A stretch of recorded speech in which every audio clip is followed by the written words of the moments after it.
Merci pour les chants ce matin. Je trouvais que c'est tellement important de se rappeler de la grâce. Surtout encore plus quand on prêche sur l'Apocalypse. On a tendance à oublier que derrière tout ça, c'est la grâce qui est important. Et c'est à cause de la grâce qu'on peut passer au travers de la lecture de l'Apocalypse et d'être encouragé. S'il n'y a pas la grâce, s'il n'y a pas l'œuvre de Christ, oubliez ça.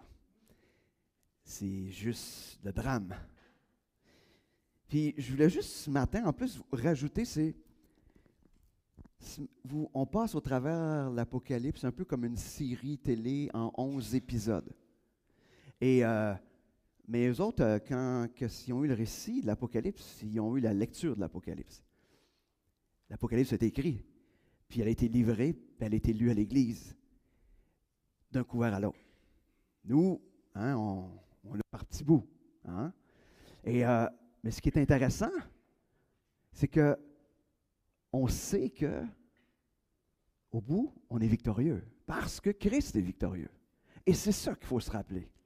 Même si quand on passe au travers, je regardais les chapitres qu'on va regarder aujourd'hui, puis je disais, oh ouais, le titre en plus, c'est juste très encourageant, désolation et destruction. Je disais, wow, c'est le fun un dimanche matin. Même, je vous dirais, quand j'ai lu ces deux chapitres-là, je me suis dit, oh, ça me tente plus. Je peux vous le dire, là. De toute façon, pas personne ne va le savoir, pas vous autres. Mais, à un moment donné, tu te dis, hey, j'ai le goût de parler de la grâce, j'ai le goût de parler de ce qui encourage les frères et les sœurs. Mais en même temps, il faut voir la lecture de ce livre-là comme un tout. Il y a eu des moments qui ont été wow, puis il y a des moments qu'actuellement, et je vous dirais, c'est la dernière semaine que c'est plus rough. Là. À partir de la semaine prochaine, là, pour les deux derniers, vous allez voir, c'est beaucoup plus joyeux. Mais on a besoin d'être là-dedans. Et tout à coup, à force de lire et relire, je me suis dit, ces chapitres-là nous interpellent aujourd'hui comme croyants à regarder le fait qu'on a deux choix. Un choix qui va conduire, qui conduit à la désolation et à la destruction. Mais le texte qu'on va voir nous interpelle à autre chose, comme enfants de Dieu, qui ne sera peut-être pas possible pour ceux qui seront là à ce moment-là, mais qui est possible pour nous aujourd'hui. Et je veux qu'on regarde ça de cette manière-là aujourd'hui. Vous allez voir, je vais passer au travers les deux chapitres. Je vais probablement donner beaucoup de choses qui sont plus des éléments qui vont vous permettre à comprendre, mais je vais mettre une emphase peut-être un peu plus grande sur ce que moi j'appelle le choix qu'on a à faire aujourd'hui. Et je pense qu'après la lecture de ces deux chapitres-là, le choix devrait être facile après. Au moins, il va y avoir ça de positif. Le choix devrait être facile après, même si ce n'est pas un choix facile à faire, vous allez voir. Donc, on va aller regarder un petit peu plus près, donc le chapitre 17 et le 18. Puis avant de tourner dans les passages, on va se tourner vers ce grand Dieu. Seigneur, merci d'être ce Dieu gracieux. Et Seigneur, on ne se le rappellera pas suffisamment. On doit se le rappeler continuellement, chaque jour, chaque instant de nos vies. En même temps, parce que tu es ce Dieu de grâce, tu nous interpelles. Ce n'est pas une grâce passive ou peu importe, non. C'est une grâce qui nous interpelle à t'obéir, à marcher avec toi. Alors Seigneur, on veut ce matin être encouragé par ta parole, bien qu'on voit que c'est des textes qui sont difficiles, mais Seigneur, tu nous encourages. Et Seigneur, c'est ce qu'on veut recevoir de ta part ce matin. Cet encouragement à marcher dans cette grâce, en obéissance et en ayant les regards fixés sur toi. Merci Seigneur pour ce que tu vas nous montrer dans ta parole ce matin. Amen. Donc, chapitre 17 et chapitre 18 de l'Apocalypse. Ou Révélation, comme j'avais dit au début. Hein? J'oublie de le rappeler, mais je pense que depuis le début, le terme qu'on devrait utiliser, c'est Révélation, mais parce que c'est comme ça qu'il commence d'ailleurs le livre de l'Apocalypse. Donc, commencez par les deux premiers versets qui sont un petit peu l'annonce du jugement, donc une section que la désolation, mais de la prostituée. C'est fun, hein, comme Ça, un dimanche matin, ça me met... je suis très... Donc, les versets. Puis l'un des 7 anges qui tenait les 7 coupes vint et m'adressa la parole. Viens, je te montrerai le jugement de la grande prostituée, assise sur les grandes eaux. C'est avec elle que les rois de la terre se sont livrés à l'inconduite et les habitants de la terre se sont enivrés du vin de son inconduite. Donc, mais le terme prostituée, on le voit partout dans l'Ancien Testament. Israël est appelé parfois par Dieu une prostituée. Des villes sont appelées des prostituées. On parle de Ninive, on parle de Tyr, et même Jérusalem, on trouve ça dans Ésaïe 1, 21. Mais dans les faits, ça désigne tout un système qui rejette Dieu. Un système qui décide de mettre sa foi en autre chose que Dieu. C'est d'aller chercher le secours ailleurs. Je suis en train de lire, je suis dans quoi? Dans Ézéchiel, je crois. Et ça nous parle de cette prostituée-là. Donc, partout dans l'Ancien Testament, vous allez voir, on aurait pu faire, et ça aurait été intéressant, de faire tous les liens entre l'Apocalypse et les prophéties de l'Ancien Testament, parce qu'il y en a, je dirais, c'est continuellement comme ça. Mais juste de faire ça, on aurait pris probablement une série d'au moins 40, 50 messages. Juste de faire tous les liens, parce qu'il y en a énormément. Et d'ailleurs, quand vous lisez l'Apocalypse, je vous encourage à aller voir. Souvent, on a les petites notes qui nous réfèrent au texte de l'Ancien Testament. Je vous encourage à aller voir. Parce que ça va vous montrer que finalement, c'est un tout. Tout est bien connecté ensemble. Donc, c'est aller chercher, comme je disais, le secours là où il ne viendra jamais, d'une certaine manière. Finalement, la prostituée, c'est celle aussi qui se vend au plus offrant. Ou qu'on a l'impression qu'il sera le plus offrant. Donc, chaque fois qu'on choisit d'une certaine manière, pas nous quand même, on n'est pas là, mais chaque fois que quelqu'un ferait un choix d'aller ailleurs que d'aller à Dieu, d'une certaine manière, c'est se prostituer. Et les vieilles versions en français utilisent le terme putain. C'est encore plus... aujourd'hui, nos oreilles chassent, n'aiment pas le terme, mais ils vont parler de putain et de putasserie. C'est assez... je ne donnerai pas la version, mais il y a des versions comme ça encore qu'on peut lire, qui sont les versions, mais qui étaient dans les faits justes en termes d'expression de ce que Dieu dit en termes de dégoût. Donc, et pour les contemporains de Jean, quand il a écrit l'Apocalypse, eux autres voyaient l'Empire romain comme étant cette grande prostituée. Dans leur image, eux autres, immédiatement, ils ont vu l'Empire romain. Mais en même temps, chaque époque a associé quelque chose à cette prostituée-là. Aujourd'hui, on aurait l'embarras du choix, mais tout le système du monde qui nous éloigne de Dieu, tout ce qui nous présente quelque chose comme étant meilleur que Dieu. Et donc, on pourrait dire, c'est la philosophie de l'ère actuelle. Je pense qu'on est là-dedans, d'une certaine manière.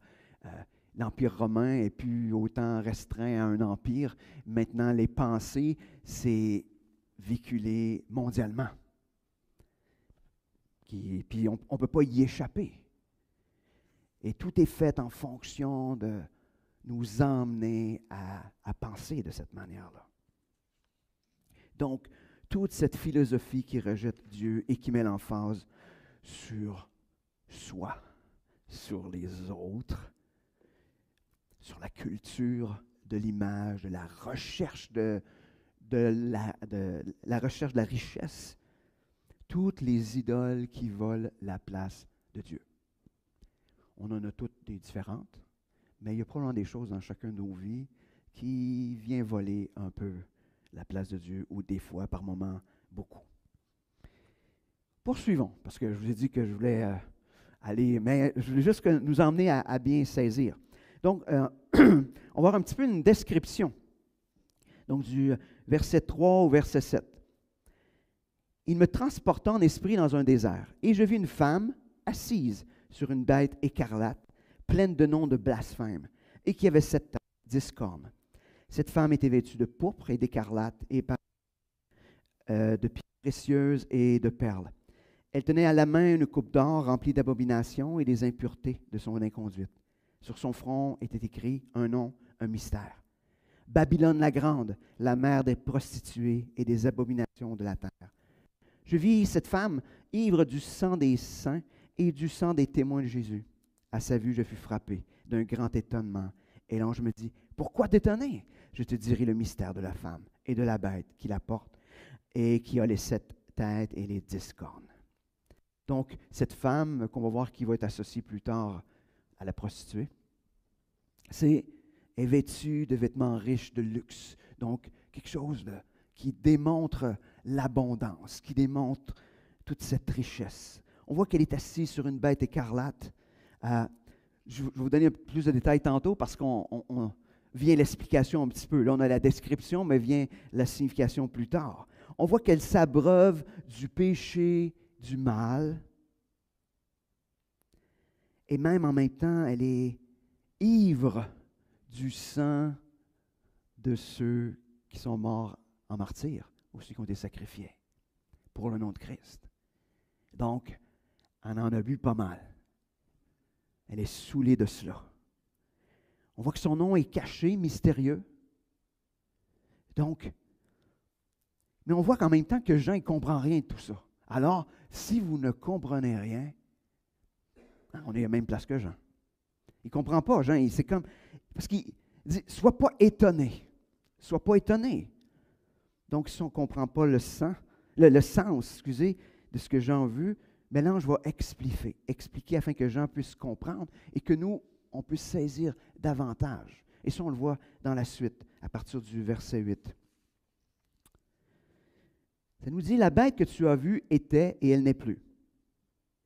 Elle va monter de l'abîme et s'en aller à la perdition. Et les habitants de la terre, dont le nom n'a pas été inscrit dès la fondation du monde dans le livre de vie, s'étonneront à la vue de la bête parce qu'elle était et qu'elle n'est plus et qu'elle reparaîtra. Il faut ici l'intelligence qui a de la sagesse. Les 7 têtes sont 7 montagnes sur lesquelles la femme est assise. Ce sont aussi 7 rois. 5 sont tombés, l'un existe et l'autre n'est pas encore venu. Et quand il sera venu, il doit rester peu de temps. La bête qui était, qui n'est plus, est elle-même un 8e roi. Elle est aussi l'un des 7. Je ne sais pas si vous voyez à date, là, vous êtes super mêlés, je pense, dans l'explication. Mais c'est correct. On n'a pas besoin de... C'est pas grave si on est mêlés. Je veux que vous compreniez ça, là. Mais je vais essayer de vous donner quelques pistes pour comprendre. Les 10 cornes que tu as vues sont 10 rois. Ils n'ont pas encore reçu de royaume, mais qui reçoivent le pouvoir comme roi pendant 1 heure avec la bête. Ils ont un même dessein et donnent leur puissance et leur pouvoir à la bête. Ils combattront l'agneau. J'ai dit ça? OK. Ça va par bout. C'est pas ma voix qui fait ça. Éventuellement, si ça saute, ce sera les batteries. Mais... Donc, l'agneau les vaincra parce qu'il est Seigneur des seigneurs et Roi des rois. Et les appelés, les élus et les fidèles qui sont avec lui les vaincront aussi. Il me dit, les eaux que tu as vues sur lesquelles la prostituée est assise, ce sont des peuples, des foules, des nations et des langues. Les 10 cornes que tu as vues et la bête haïront la prostituée, la dépouilleront et la mettront à nu, mangeront sa chair et la consumeront par le feu. Car Dieu a mis dans leur cœur d'exécuter son dessein, d'exécuter un même dessein et de donner leur royauté à la bête jusqu'à ce que les paroles de Dieu soient accomplies. Et la femme que tu as vue, c'est la grande ville qui a la royauté sur les rois de la terre. Donc, je vais essayer de vous donner quelques pistes. Je ne réglerai pas tous les problèmes, mais ce n'est pas grave. Donc, la femme qui nous est présentée, on le voit peut-être plus au verset 18, mais est associée à la prostituée qu'on a vue au début du chapitre. Elle représente donc une ville qui est à l'époque de Jean, une ville qui était prospère, qui était puissante, qui était idolâtre, qui contamine les autres nations avec le péché. puis qui est aussi une ville qui persécute les croyants. Fait que je suis convaincu qu'à l'époque, on parlait de Rome clairement. Surtout, il était persécuté. Il écrit aux chrétiens persécutés, mais persécutés par Rome. Fait que je pense que pour eux autres, c'était très, très clair à ce moment-là. Il nous parle d'un nom mystérieux qui demande du discernement. C'est intéressant parce qu'il y a beaucoup d'associations à Babylone. Et je ne sais pas si vous vous souvenez, mais Babylone nous fait référence à Babel. Babel qui était établi par Nemrod. On dit le patron des chasseurs, c'est ça qu'ils disent, parce que il parlait de chasse avec lui. Ça me tentait d'en lancer une petite demande. Mais cette ville-là a toujours une association à quelque chose, une image qui était anti-Dieu. Vous vous souvenez, Babel? La construction de la tour pour aller rejoindre Dieu, se mettre à l'égal de Dieu. Il y a eu toute la confusion des langages à ce moment-là. Mais à chaque fois, il y a eu cette image aussi de cette pensée qui influence les nations à avoir cette image anti-Dieu. Il y a eu cette comme, non, c'est comme nous, on est plus grand, on est plus fort. Donc, on voit vraiment que Babel, qui devient Babylone, est associé à ce désir de rejeter Dieu ou que toutes les nations rejettent Dieu. Par contre, Babylone a été utilisée par Dieu, clairement. Continuons. Donc, cette montagne, probablement, c'est encore plus associé à la ville de Rome parce que la ville de Rome a été établie sur cette colline. À ce moment-là, le lien se faisait rapidement. Rome, à l'époque de Jean, représente bien donc la luxure, les fausses religions, l'influence idolâtre et la persécution. La couleur écarlate, la couleur qui est associée à différentes choses, mais dont à Satan et au péché. Une couleur qui était très populaire à Rome avec le mauve, ou le violet plutôt, c'est plus beau de dire violet que mauve, ces deux couleurs-là étaient beaucoup associées à la richesse, l'ampleur. D'ailleurs, on retrouve beaucoup, même au fil des années, on voit dans les royautés, souvent les rois ont des couleurs le mauve et le rouge, l'écarlate qui montrent comme cette espèce de richesse. Donc, on voit aussi que la bête, là-dedans, est associée à la femme. 7 têtes, 7 montagnes, donc associées, comme je disais tantôt, aux collines de Rome, mais aussi 7 royaumes. 7 royaumes dont 5 sont passés, un est présent, puis un autre à venir. C'est ce que ça nous dit. Les 5 passés, donc, on pourrait facilement penser aux royaumes, ceux qui ont été les royaumes qui ont influencé le monde. Donc, l'Égypte, la Syrie, la Babylone, Perse, les Mèdes et les Perses, et la Grèce. Et lui qui était présent à ce moment-là, c'était Rome.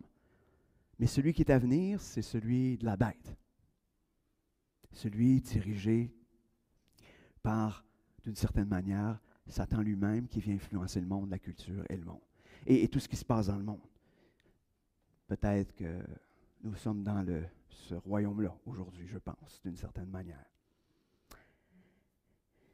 Ce qu'on voit, c'est que des dirigeants du monde vont s'associer à elle pour combattre Christ et les croyants. Donc, de plus en plus, je ne sais pas si vous le voyez, puis regarde, je ne suis pas en train de faire peur à personne, mais on le voit, on n'a pas besoin de chercher longtemps, mais de plus en plus, on dirait que tout s'associe pour s'opposer à Dieu.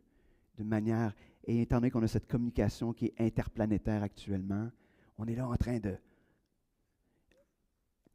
Il y a des parties dans le monde où c'est plus easy. Ici, on peut dire oui. Mais moi, je me suis toujours dit, ici, c'est facile. Savez-vous pourquoi c'est facile? Parce qu'on ne vole pas. Mettons-nous à prêcher l'Évangile, là, puis à affirmer haut et fort, vous allez voir que ça va être moins facile peut-être. Mais on parle peu, Je ne dis pas qu'on ne parle pas du tout, ce serait un mensonge, mais on parle peu. Et puis il a parlé, mais après ça, on affirme peu les choses. C'est, voici, regarde, c'est ça. Dieu a voulu ça de même. On affirme un peu les choses.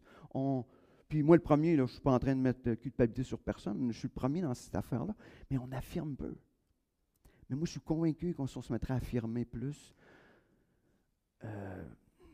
ça serait plus difficile. Mais on le voit.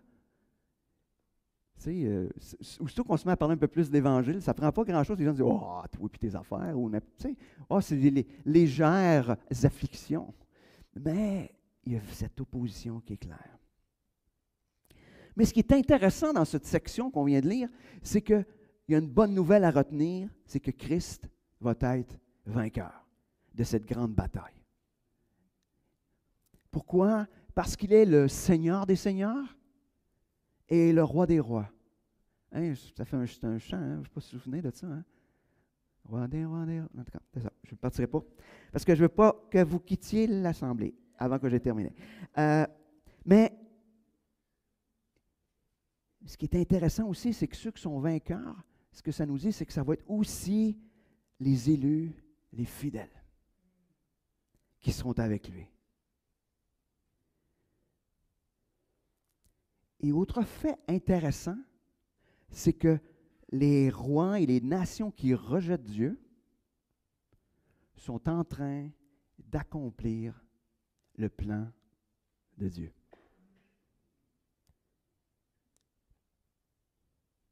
Ils sont en train d'accomplir exactement ce à quoi Dieu les appelle.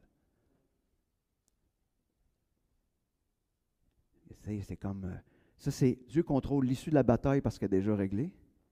Puis en plus, ceux qui vont s'opposer, Dieu les a déjà choisis pour qu'ils soient dans ce combat-là. C'est déjà dans son plan.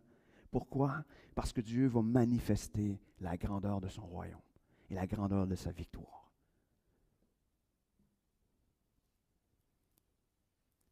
Est-ce qu'on croit que Dieu a vraiment mis ça dans son plan et qu'il n'y a rien qui est en dehors de son plan? Peu importe ce qui arrive? Il y a des jours qu'on a l'impression que le plan de Dieu s'acharne contre nous. Mais non. Dieu a un plan parfait. Puis ce qui va s'accomplir, s'accomplit parfaitement. Est-ce qu'on comprend tout ce que Dieu est en train de faire? Non. Est-ce qu'on va tout comprendre ce que Dieu est en train de faire? Non. Des fois, on est porté à dire, un jour, mais je serai au ciel, on va savoir. Non, parce que quand vous êtes au ciel, ça aura zéro importance. Ça n'aura pas d'importance. Quand on va être dans la présence de Dieu, pourquoi t'as permis que je ne puisse pas faire ça? Hey, ça va être tellement. Est-ce qu'il y a des choses qu'on va savoir? Probablement. Mais toutes les choses sur lesquelles on s'accroche aujourd'hui, qu'on trouve que le plan de Dieu n'est pas comme on le voudrait, je peux juste vous dire que ça va être très, très loin dans les priorités. Même, ça ne sera même pas là. Juste de se retrouver dans la présence de Dieu, je pense qu'on va avoir plein de joie, tout simplement. Mais on a besoin de le croire.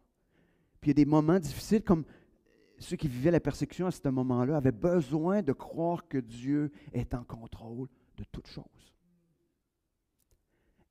Et de la même manière aujourd'hui, nous avons besoin de croire que Dieu est en contrôle de toutes choses. Ah oui, il y a des affaires qui vont nous jeter sur le cul. Puis c'est correct. C'est correct. Dieu, il sait que ça va produire des impacts majeurs des fois dans nos vies, que ça va nous désarçonner. Mais ne perdons jamais de vue, peu importe. Même s'il y a une période de ténèbres, je vais l'appeler comme ça, Dieu est en contrôle.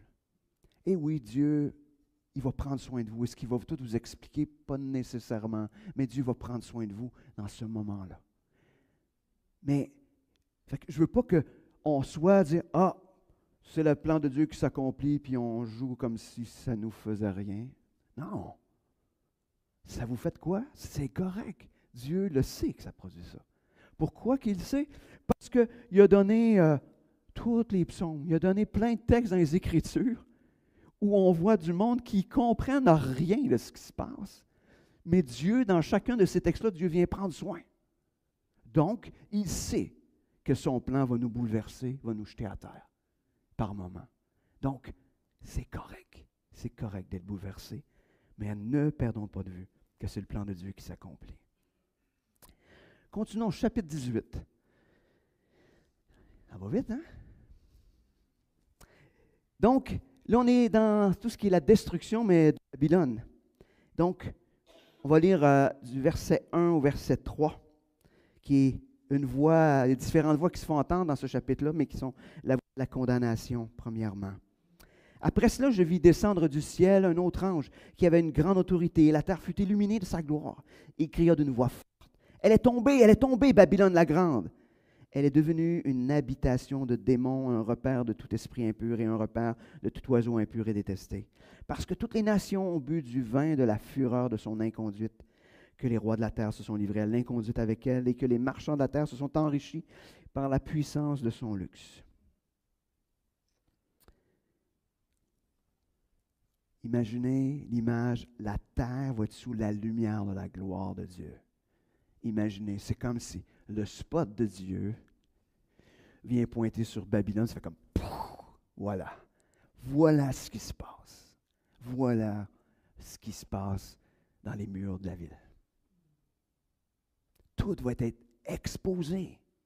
Le péché est exposé, ça nous parle du repère des démons, du mal sur toutes ses formes.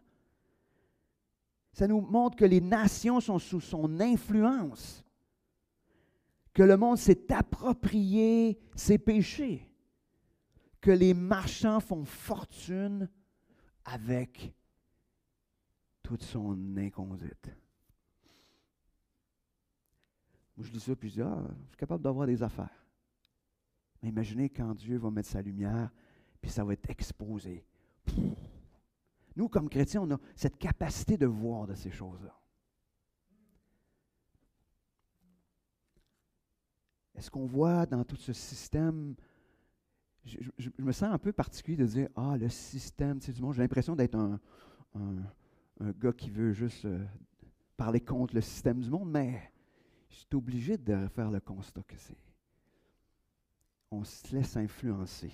D'ailleurs, je vais en parler tantôt, mais donc c'est le repère des démons, les nations sont son influence, les péchés. On a juste à écouter. On rouvre la télé, on écoute les nouvelles, n'importe quoi. On jase avec nos voisins. Puis on fait comme, wow, ça prend pas long qu'on est là. Mais même au travail, les collègues de travail, on est là, puis on les écoute, puis on fait comme, OK, c'est plus grave. Il n'y a plus grand-chose de grave. Tout est cool, tout est parfait. Dans tous les domaines du péché, ce qui aurait été impensable il y a 50 ans est très naturel. Si tu ne le fais pas, tu es un bizarre. Imaginez. Est-ce que le péché est différent? Est-ce qu'il était péché il y a 50 ans? Je pense qu'il l'est encore aujourd'hui. Dieu ne change pas. Hein? Ça prend juste ses formes différentes. Puis, les marchands qui font leur fortune avec l'inconduite. Je ne sais pas si vous savez combien de milliards l'industrie de la pornographie se fait. C'est incroyable. C'est incroyable. Pourquoi? Parce que les marchands font leur fortune avec les inconduites. Là, je vous parle de ça, mais je vous parle largement de n'importe quoi. On va poursuivre. À partir du verset 4, donc, c'est une autre voix qui se fait entendre, et c'est cette voix-là que je veux mettre un petit peu plus d'emphase avec vous ce matin. C'est une voix de la séparation. Et j'entendis du ciel une autre voix, « Sortez du milieu d'elle, mon peuple, afin de ne point participer à ses péchés et de ne pas recevoir votre part de ses plaies. Car ses péchés se sont accumulés jusqu'au ciel, et Dieu s'est souvenu de ses injustices. Payez-la comme elle a payé, rendez-lui au double de ses œuvres. Dans la coupe où elle a versé, versez-lui au double. Autant elle s'est glorifiée et plongée dans le luxe, autant donnez-lui du tourment et de deuil. Parce qu'elle a dit dans son cœur, je suis assise en reine, je ne suis pas veuve et je ne verrai point de deuil. À cause de cela, en un seul jour, Ses plaies viendront, mort, deuil, famine, et elle sera consumée par le feu, car il est fort, le Seigneur Dieu, qui l'a jugé. Il y a cet appel à sortir. Il dit, mon peuple, sortez! Sortez du milieu du monde. Puis là, on se dit, OK, là on a un problème, là, parce qu'on dit aussi, bien, on est dans le monde. On est dans le monde, puis il faut témoigner avec le monde. Il faut aussi être avec le monde. On est tous d'accord, là. Mais en même temps, là, ça dit, sors. OK, je fais quoi? Je sors ou je reste? Hein? C'est un petit peu ça. Mais je vais aller un petit peu plus loin. Mais au départ, c'est pourquoi il dit de sortir? Et peut-être ça va nous donner un bout de réponse. Pour ne pas participer au péché. Pour ne pas participer au péché. Et autre, pour ne pas vivre les conséquences reliées au péché. On va regarder un peu l'aspect de la nature du péché. Ce qu'on peut voir, c'est qu'elle cherche sa propre gloire, donc l'orgueil d'une certaine manière, puis elle est en train de se dire « rien ne peut m'arriver. Je suis intouchable. » C'est ça. Et c'est tout cet orgueil qui l'empêche à penser que au-dessus de Dieu, au-dessus du jugement. Mais donc, comment sortir du monde tout en y vivant? On est encore sur Terre, puis l'influence du monde autour de nous est largement là encore. La question que je vous dirais, c'est qui influence qui? Là est la question. Qui influence qui? Est-ce que c'est le monde qui nous influence? Ou qui vous influence? Ou c'est vous qui êtes en influence? Là est la question. La réalité, c'est quand Dieu nous appelle à être au milieu du monde, et il nous appelle à être une lumière dans ce monde-là. Il nous appelle donc à être une influence dans ce monde-là. Il nous appelle jamais à se laisser influencer. Il nous appelle à influencer autant qu'on puisse le faire. Et je crois que c'est là l'élément. Parce que des fois, on est là, tu sais, je me souviens, on parlait d'évangélisation avant, c'était comme, on faisait de l'évangélisation, on appelait ça, moi j'appelle ça froide, c'est-à-dire, je ne connais pas, je cogne à la porte, voici, je te prêche l'Évangile, merci, bonsoir, je m'en vais. Là, on vivait vraiment, on est en dehors du monde. OK? Après ça, on est allé dans l'évangélisation relationnelle. Développons des relations. Qu'est-ce qui s'est passé? On a eu plein de belles relations, mais on n'a jamais prêché l'Évangile. Rapidement, nous sommes devenus influencés. Donc, d'une part, on ne voulait pas se faire influencer, fait qu'on je prêche l'Évangile. D'autre part, c'est comme, on veut là, puis finalement, on s'est juste amalgamé d'une certaine manière. Mais ce que ça nous appelle, là, c'est non. Soyez avec les gens. Soyez là. Mais sortez de ce système de pensée. Ne vous laissez pas influencer. Parfois, il faudra vous retirer. Parce que des fois, il n'y a rien à faire. Mais parfois, il faut être là parce que si on est là, on a aussi le droit de parole. Mais il faut le prendre, ce droit de parole-là. Parce que quand on n'est pas en relation avec les gens, tu n'as aucun droit de parole. Parce que tu n'as pas de droit de relation. Les gens vont dire, toi, puis tes affaires. Mais le jour que tu es en relation, tu peux avoir cette capacité d'être une influence. Mais pour ça, il faut toujours se garder avec ce critère-là. Suis-je influencé? Ou est-ce que je suis une influence? Là, chaque fois qu'on va à quelque part, ou qu'on fait une activité, c'est, Seigneur, comment je peux être une influence et non être influencé ou d'embarquer. Quand je dis influencer, c'est embarquer dans la... Je sais, là, tu sais, ceux qui travaillent, partez de bureau, tu sais, le temps des fêtes, ça s'en vient, là, vous êtes peut-être même pas loin de ça, là, tu sais. Il y a toutes ces affaires-là. Comment on peut être là tout en étant pas influencé, mais être un influenceur d'une certaine manière? C'est la mode d'être des influenceurs aujourd'hui. Hein?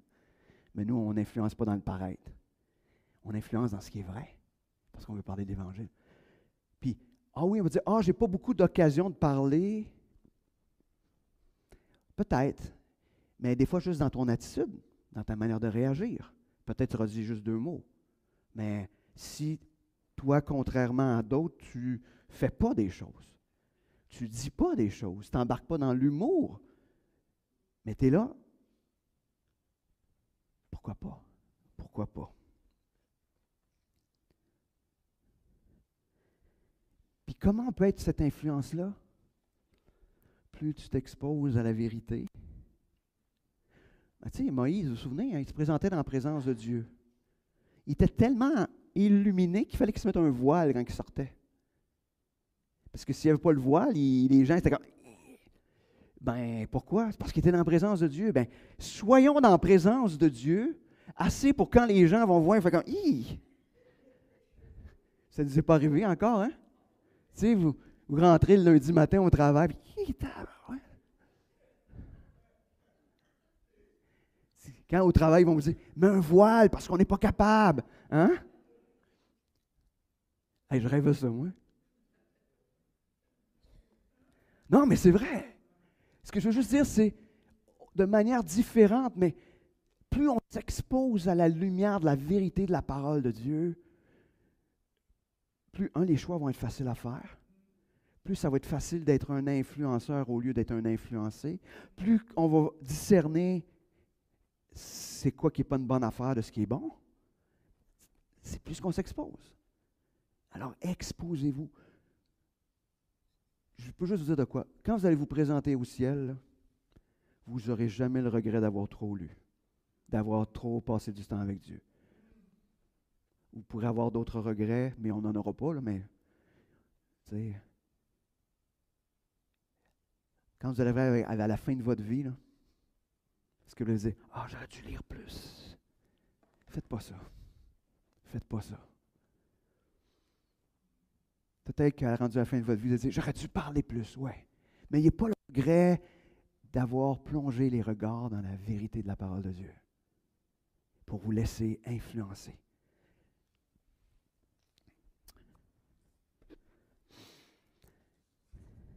On va poursuivre.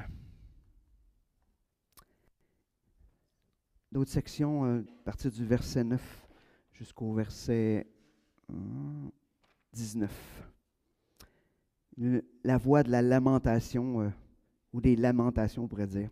Donc, tous les rois de la terre qui se sont livrés avec elle à l'inconduite et au luxe pleureront et se lamenteront à son sujet. Quand ils verront la fumée de son embrasement, retenue à distance par la crainte de son tourment, ils diront, « Malheur, malheur, la grande ville Babylone, la ville forte, en une seule heure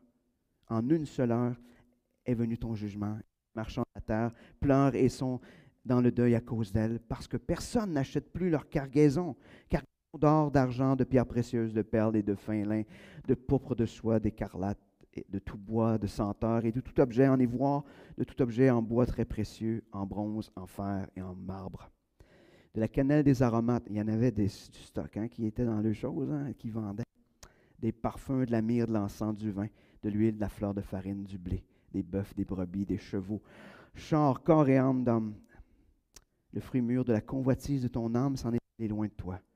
Toutes les choses délicato et éclatantes sont perdues pour toi.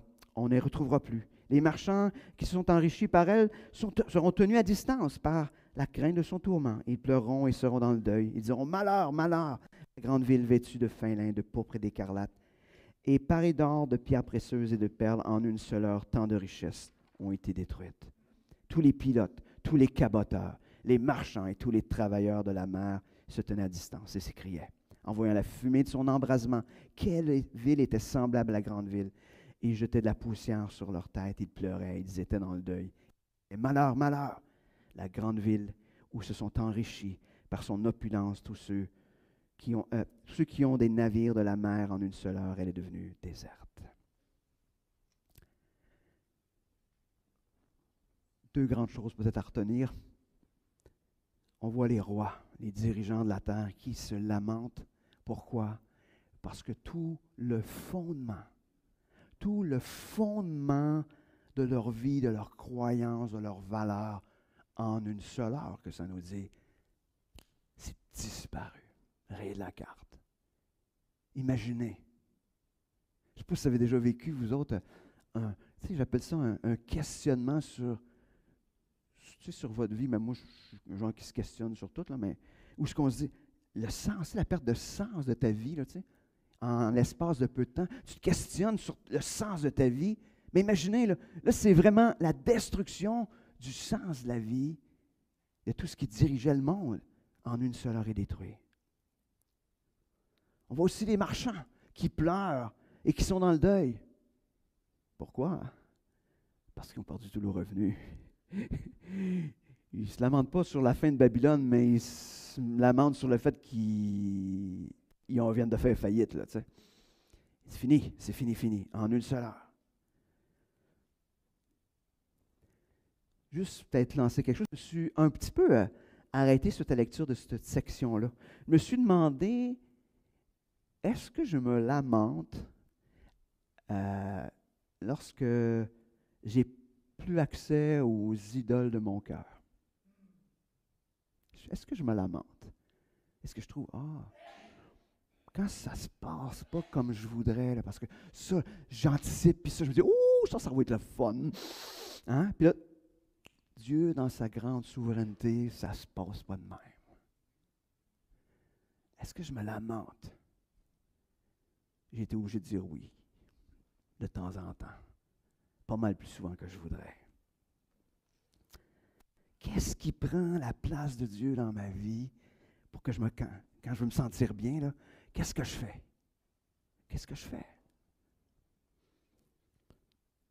Est-ce que je me lamente lorsque je me sens rejeté ou est-ce que j'ai l'impression de ne plus trouver ma place dans ce monde? Ou au contraire, la fin du chapitre, qui est la voie de la célébration. Ou au contraire, je me réjouis. Je me réjouis. À partir du verset 20. Réjouis-toi sur elle, ciel, et vous aussi les saints, les apôtres, les prophètes, car Dieu vous a fait justice en la jugeant. Alors un ange puissant prit une pierre semblable à une grande meule et la jeta à la mer en disant, ainsi sera précipitée avec violence Babylone, la grande ville, on ne la retrouvera plus. Et l'on n'entendra plus chez toi les sons des joueurs de harpe, des musiciens, des joueurs de flûte et de trompette. On n'y trouvera plus aucun artisan d'un métier quelconque. On n'y entendra plus le bruit de la meule. La lumière de la lampe n'y brillera plus et la voix de l'époux et de l'épouse n'y sera plus entendue, car tes marchands étaient les grands de la terre, toutes les nations étaient séduites, par tes sortilèges, et on a trouvé chez toi le sang des prophètes et des saints et de tous ceux qui ont été égorgés sur la terre. Imaginez.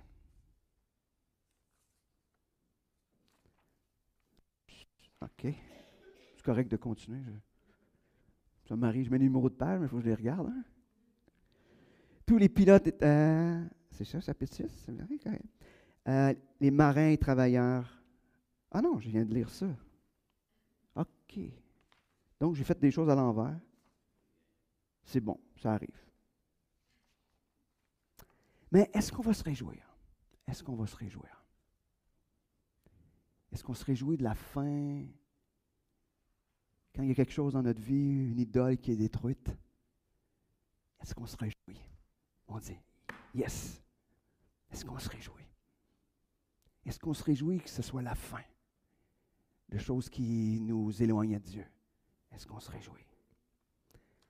Oui. On devrait en tout cas.